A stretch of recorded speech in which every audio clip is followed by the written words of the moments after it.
야고보서 2장 14절부터 17절입니다. 네, 한 절씩 교독하겠습니다. 내 형제들아, 만일 사람이 믿음이 있노라 하고 행함이 없으면 무슨 유익이 있으리요? 그 믿음이 능히 자기를 구원하겠느냐? 만일 형제나 자매가 헐벗고 일용할 양식이 없는데 너희 중에 누구든지 그에게 이르되 평안히 가라, 덥게 하라, 배부르게 하라 하며 그 몸에 쓸 것을 주지 아니하면 무슨 유익이 있으리요? 이와 같이 행함이 없는 믿음은 그 자체가 죽은 것이라. 아멘. 야고보서 2장 14절에서 마지막 26절까지는 믿음과 행함에 대한 이야기가 나옵니다. 어찌 보면 야고보서에서 가장 많이 알려진 그리고 많이 회자되는 그러한 내용들이 아닐까 싶습니다. 우선 세 부분으로 나눌 수 있는데요. 행함 없는 믿음은 거짓 믿음, 거짓 신앙이다. 우리가 다음에 두 번째 부분은 행함 없는 믿음은 쓸모없는 신앙이고 행함 없는 믿음은 치명적인 위험한 신앙이다 라는 것을 살펴보도록 하겠습니다. 먼저 14절 다시 한번 읽겠습니다. 천천히 시작. 내 형제들아, 만일 사람이 믿음이 있노라 하고 행함이 없으면 무슨 유익이 있으리요? 그 믿음이 능히 자기를 구원하겠느냐? 우선 행함과 믿음에 대해서 이야기할 때 내 형제들아 이렇게 부르고 있습니다. 내 형제들아. 예수 믿는 사람들에게 하는 얘기예요. 안 믿는 세상 사람들에게 하는 말 아니에요. 스스로 믿음이 있다고 말하는 교회 안에 자매 형제들에게 하는 말이에요. 내 형제들아. 너희가 스스로 믿음이 있노라 하지 스스로 믿음이 있다고 주장하면서 말 함부로 하고 또 사람 차별하고 돈을 가지고 있으면서도 굶주리고 헐벗는 사람들을 외면하고 그렇게 행함 없이 산다면 그 믿음이 무슨 유익이 있겠냐는 거예요. 행함 없는 그 믿음이 능히 자기를 구원하겠느냐? 구원을 얻지도 못하는 믿음이 무슨 의미가 있을까요, 여러분? 자기를 구원하지도 못하는 믿음 있다고 주장해요. 근데 그 믿음이 능히 자기를 구원하지 못해요. 구원하겠느냐? 대답은 뭐예요? 못한다죠. 불가능하다. 왜요? 그건 믿음이 아니니까. 우리가 구원받는 건 믿음으로 구원받는 거잖아요. 행함으로 구원받는 거 아니에요? 믿음으로 구원받아요. 그런데 믿음이 있어요. 있다고 주장하는데 구원을 못 받았다라는 것은 그 믿음이 아니란 거잖아요. 그렇게 행함 없는 믿음은 그냥 믿음이 부족한 게 아니라 그건 처음부터 믿음이 없었다는 거예요. 그래서예요. 참된 믿음은 언제나 행함이 뒤따른다는 거죠. 아무 유익이 없어요. 자, 우리 믿음과 행함에 대해서 이야기할 때 가장 유명한 구절 중에 하나가 에베소서 2장 8절 9절 같아요. 같이 읽어볼까요? 9절까지만 시작. 너희는 그의 은혜에 의하여 믿음으로 말미암아 구원을 받았으니 이것은 너희에게서 난 것이 아니요 하나님의 선물이라. 행위에서 난 것이 아니니 이는 누구든지 자랑하지 못하게 하려 함이라. 예, 우리가 구원받는 것은 믿음으로 말미암아 하나님의 은혜의 선물로 구원받죠. 행함으로 구원받는 거 아니에요. 그래서 누구도 자기 구원받은 것을 자랑할 수가 없어요. 내가 뭔가를 행해서 구원을 받았다면 그걸 자랑할 수 있겠지만 내가 행위에서 난 것이 아니기 때문에 그냥 하나님의 선물, 하나님의 은혜로 내가 구원을 받았기 때문에 자기 구원에 대해서 어느 누구도 자랑할 수가 없어요. 진리죠? 기독교의 핵심 교리예요. 믿음으로 구원을 받는다. 이신칭의죠. 믿음으로 말미암아 의롭다함을 얻는다. 이것은 우리의 선행이나 할례나 종교적인 율례나 어떤 득도하는 지식을 진리를 깨닫는 것이나 그런 선행의 행위, 종교적 행위, 그런 행위에서 난 것이 아니에요. 예수 그리스도를 믿음으로. 그런데 10절 보세요. 시작. 우리는 그가 만드신 바라 그리스도 예수 안에서 선한 일을 위하여 지으심을 받은 자니 이 일은 하나님이 전에 예비하사 우리로 그 가운데서 행하게 하려 하심이니라. 8절 9절에서는 믿음으로 말미암아 구원을 받는다. 어떤 사람도 자신의 선한 행위로 종교적인 율법 준수나 할례나 그런 계명을 지킴으로 구원을 받는 것이 아니다. 하나님의 선물이다. 은혜다. 믿음으로 구원을 받는다. 그런데 바로 10절에서 사도 바울은 뭐라고 말해요? 선한 행위를 이야기해요. 우리는 하나님이 만드신 바죠. 하나님의 작품이에요. 하나님께서 우리를 만드실 때 그리스도 예수 안에서 선한 일을 위하여 지으심을 받았다는 거예요. 이게 무슨 말이에요? 구원은 선행이라는 조건이 있어야 받는 건 아니에요. 어떤 사람도 행위라는 조건을 가지고 구원을 받지 않아요. 만약에 자신의 선한 행위로 구원을 받았다면 그건 자랑할 거리가 되겠죠. 그런데 하나님의 선물인 믿음으로 은혜로 구원을 받기 때문에 자랑할 사람이 없어요. 그런데 그 선행은, 행함은 구원의 조건은 아니지만 그 구원의 결과, 믿음의 결과라는 거예요. 그리스도 예수 안에서, 그러니까 자기의 선행이 아니에요, 지금. 자기가 노력하는 선행으로 하나님께서 계획하신 뜻을 이룬다는 것이 아니라 예수 그리스도 안에서 가능하게 된 믿음의 선행을 이야기하고 있어요, 바울은. 예수 그리스도 안에서 선행. 그 가운데서 행하게 하려 하는. 그래서예요.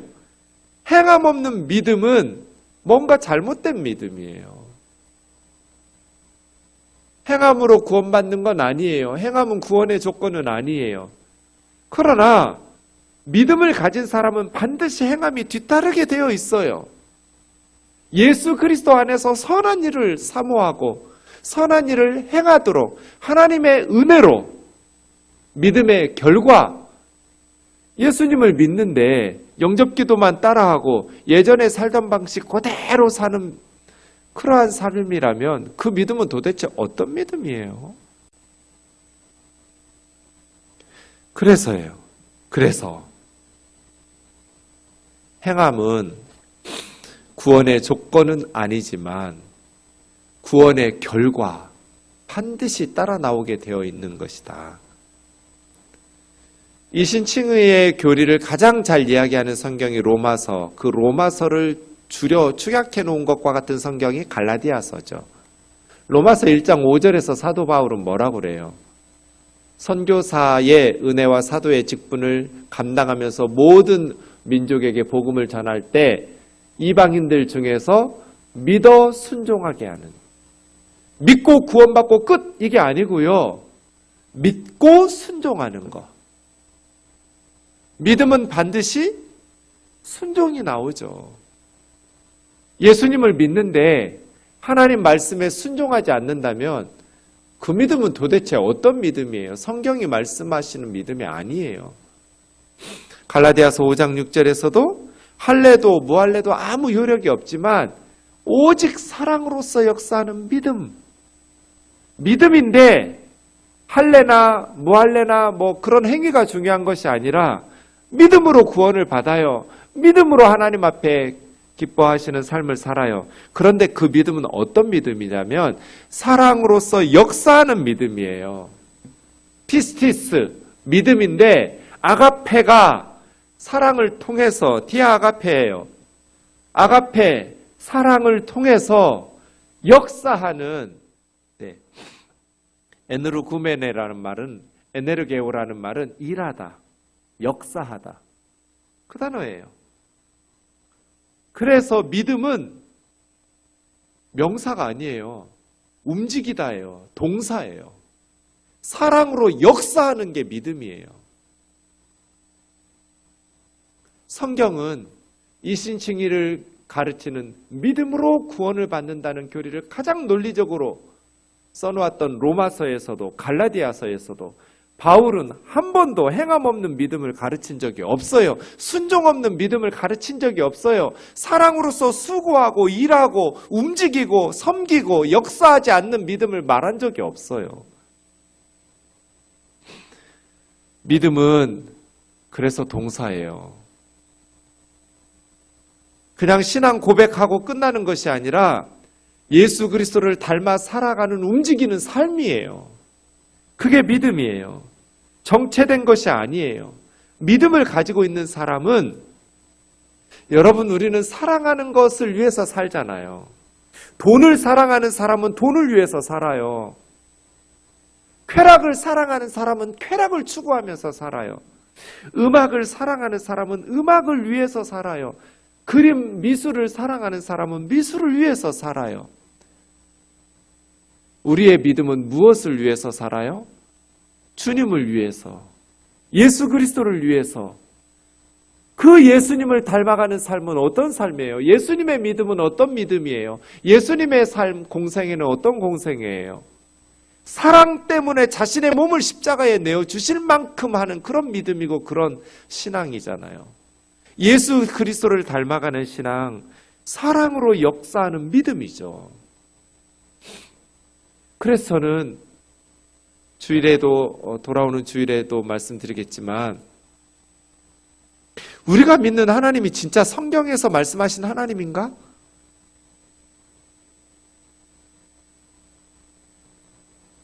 여러분이 믿고 계시는 하나님이 진짜 성경에서 말씀하시는 하나님하고 똑같은 분이에요? 저는 그렇지 않은 경우를 너무나 많이 봐서 하나님이라고 부르고 설교하고 기도하고 말하는데 오늘 또 지하철을 타고 명동에 갈 일이 있어서 우연히 지하철을 타서 이야기를 듣게 됐어요. 큰 소리로 말씀하시니까. 세 분이 경로석에 앉으셨어요. 한 장로님과 두 권사님이에요. 대화 중에 내가 아는 하나님이 아니야. 둘 중 하나 잘못된 거잖아요. 내가 믿는 하나님이 잘못됐든지 그분들이 믿는 하나님이 잘못됐든지 우리가 하나님이라고 부르면서 믿는 그 하나님이 우리가 만들어낸 하나님 아니에요? 성경에서 말씀하시는 진짜 그 하나님을 믿냔 말이에요. 우리가 하나님을 왜곡시키고 있지는 않은가. 야고보서의 말씀에 귀 기울이지 않으면 저는 한국교회는 곧 소멸될 것이라고 생각해요. 왜냐하면 예배당 안에 죽은 믿음들, 시체 같은 믿음들만 가득할 테니까.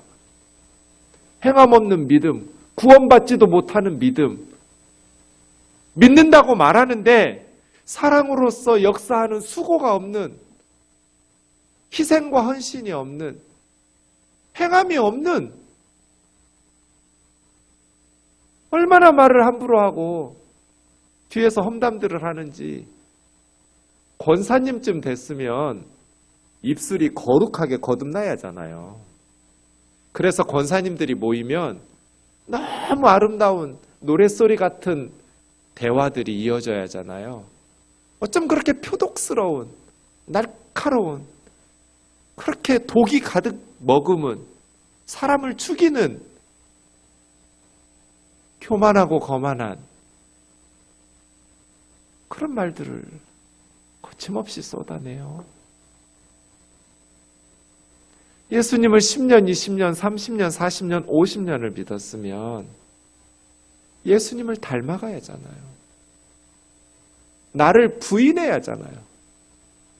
나를 부인하고 내 속에 소망이 없다는 거 이제 답 나왔잖아요. 예수님 몇 년 믿다 보면 답 나오잖아요. 말씀 몇 년 듣다 보면 답 나오잖아요. 아, 나한테 소망이 없구나. 내가 바라볼 분은 예수 그리스도밖에 없구나.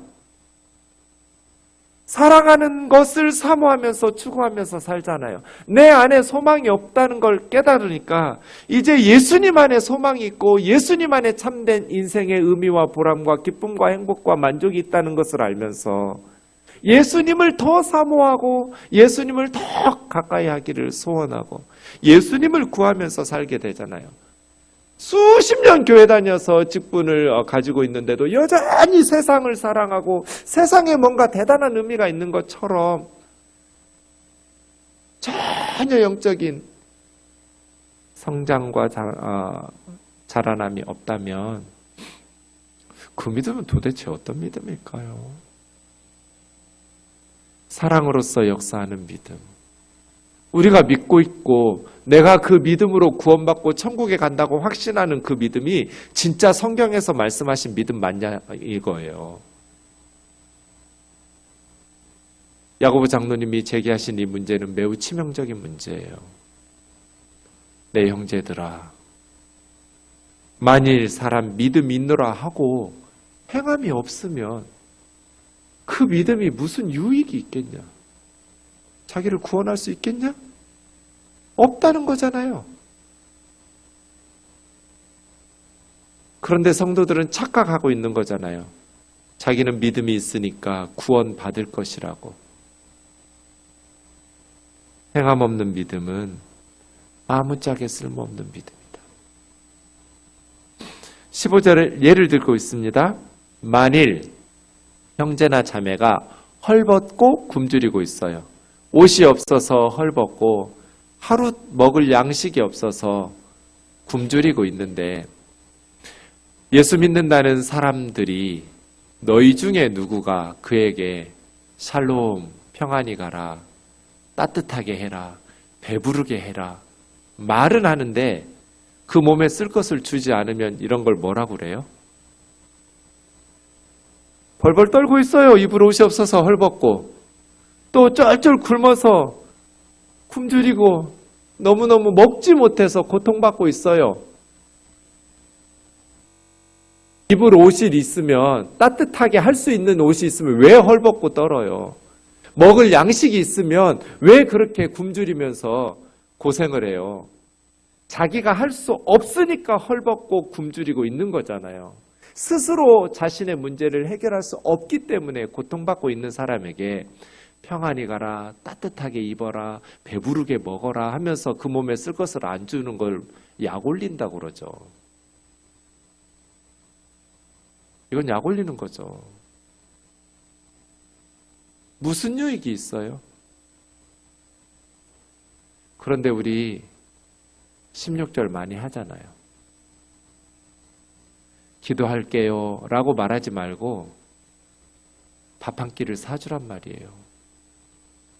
기도할게요, 힘내세요 라고 말로만 하지 말고 기도 필요한데 정말 중요한 게 기도인데 거기서 말해서 끝내지 말라는 거예요. 라면 한 그릇이라도 같이 먹으라는 거잖아요. 몸에 쓸 것을 주지 않으면 무슨 유익이 있어요? 행함 없는 믿음은 죽은 것이다. 시체 같은 믿음이에요. 그냥 아무것도 아닌 빈 말이에요. 아무 유익도 없어요. 그건 믿음이 있는데 아직 행함이 없는 게 아니에요. 착각하시면 안 돼요. 처음부터 믿음이 없었던 거예요. 행함이 없는 믿음은 믿음이 부족하거나 아직 믿음은 있는데 행함이 없는 게 아니라 그건 믿음 아닌 거예요. 성경은 한 번도 행함 없는 믿음을 믿음이라고 부른 적이 없어요. 교회 다니는 사람들이 스스로 믿는 자, 신자, 믿음의 사람이라고 말하지만 세상 사람들은 교회 다니는 사람들에게 너의 그 믿음이 무슨 유익이 있어? 라고 묻는 거예요. 너 믿음이 있으면 그 믿음이 어떤 유익이 있냐? 행함 없는 믿음은 구원받지도 못하고 천국에 가지도 못해요. 아무런 유익이 없어요. 본인에게도 그러하거니와 다른 사람에게도 마찬가지예요. 그래서예요. 우리가 하나님을 믿고 따를 때 행함이 구원의 전제 조건은 아니지만 행함이 없는 믿음도 그건 제대로 된 믿음이 아니다. 죽어 있어요. 시체 같은 믿음이에요. 시체는 아무것도 못해요. 시체가 무슨 유익이 있어요? 무엇을 할 수 있어요? 믿음도 마찬가지예요. 한국교회는 그동안 믿음을 강조해 왔어요. 잘했어요. 개혁신학이고 성경적 신학 맞아요. 그런데 행함을 배제시킨 믿음을, 잘못된 믿음, 성경이 우리에게 가르쳐주지 않은 비성경적인 믿음을 가르쳐 왔어요. 성경은 한 번도 그런 믿음을 믿음이라고 부른 적이 없는데, 그래서 야고보서의 이 메시지를 귀 기울이지 않으면 죽은 시체 같은 믿음으로 예배당을 가득 메워서 교회가 소멸될 거다. 시체들은 아무 생명도 아무 역사도 경험할 수 없으니까. 죽은 믿음들만 예배당 안에 가득한 교회, 아무 능력도 아무 역사도 일어나지 않는 교회가 어떻게 하나님을 기쁘시게 할 수 있겠어요? 하나님에게 어떤 의미가 있겠어요? 저와 여러분의 삶과 신앙은 어떤지 말씀의 거울 앞에 비춰보았으면 좋겠어요. 우리 믿음이 있어요. 예수님께서 우리 죄를 위해서 십자가에 죽으시고 부활하신 걸 믿어요. 하나님의 선물 맞아요. 은혜 맞아요. 그런데 그 은혜가 우리의 삶을 변화시켰다면 반드시 순종하는 삶을 사모하면서 행함 있는 나아가게 될 거예요. 그래서 점점 우리 삶이 예수님을 닮아가게 될 거예요.